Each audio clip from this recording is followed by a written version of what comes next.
important to state first up that numbers are not what concerns us the most. It's more the nature of the attacks. So any act of violence or discrimination against women is one too many. In our report, since the ban was introduced last year, we've recorded 57 stories by women who have experienced some type of abuse, but many of them say that this is actually a daily experience for them, and that if they had to record each incident that they experience on the street or in public space, they would be constantly sending us reports. And compared to last year, how has that situation evolved? Has it gotten markedly worse since this law came in?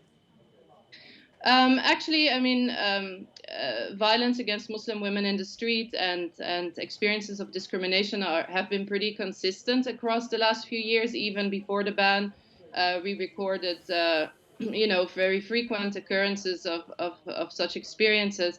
But yes, I mean, of course, the nature of the incidents has changed right after the law was introduced.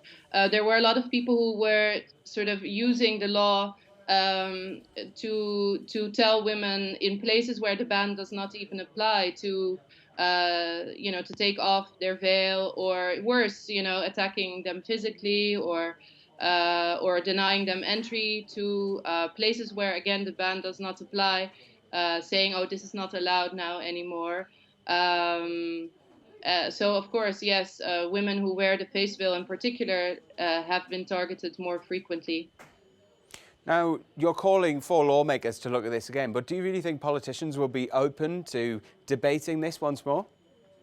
Well, I hope so, because first of all, it's a blatant violation of religious freedom, and the law has not achieved what it's purportedly set out to do, which is to improve public safety and to improve communication, interpersonal communication. And what we've actually seen is um, that this is a tiny, tiny group of women, maybe 200 to 400 in all of the Netherlands, who were not causing any problems before.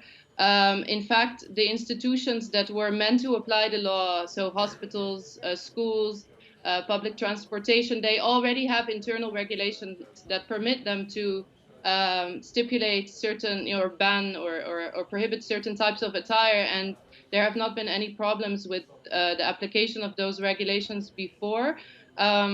So there are very good reasons to end this type of policing of women's dress.